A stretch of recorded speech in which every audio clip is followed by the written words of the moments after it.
We're opening with Hometown, which opens on June 24th. This is a really fantastic project that comes right out of the style that really created the festival in the first place. We asked 6 playwrights from across the country, literally from coast to coast, to write a short play, each one writing about what the word hometown meant to them. So we didn't say you have to write about your hometown, we said write about what that word means. So the person in Newfoundland did write a play about his hometown, whereas the playwright from Quebec wrote about language as a hometown. So it's a very abstract thing. The playwright from Saskatchewan wrote about traveling on a train across Canada. The playwright in BC wrote about childhood memory and whether or not her memories of hometown were accurate. So it's a real mixed bag. 6 short plays, they're all about 15-20 minutes long. So what we're saying, you know, if you get bored of one, hang on, there'll be a new play in 15 minutes.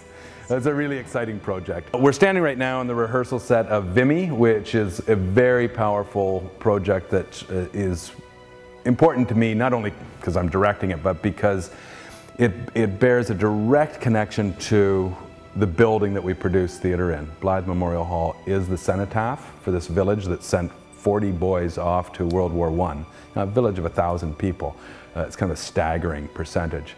And it's really important to me that we do work in that building that commemorates its original identity as a war memorial. So this play takes place in a field hospital immediately after the Battle of Vimy Ridge, and you explore the lives of 4 soldiers, each one from a different division of the Canadian Infantry, and what brought them to the war, what happened to them, and where they're going. So it's a very powerful piece of work. Third up is a lovely play, sort of the date play of the summer. It's called Rope's End. It's about a middle-aged guy who's really down and out and literally at his rope's end.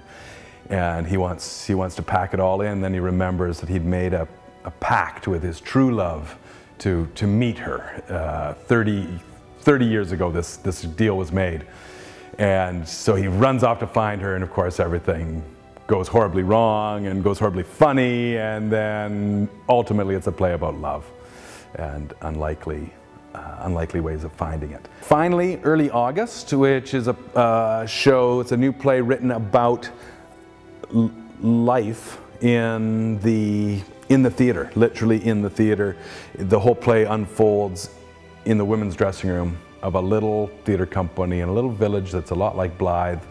There's 3 actresses who are all in kind of inappropriate relationships with the same young actor, and it's a real love story to our lives in the theater, and ultimately the play is about getting the show on stage no matter what happens. So people who like theater will really love this play.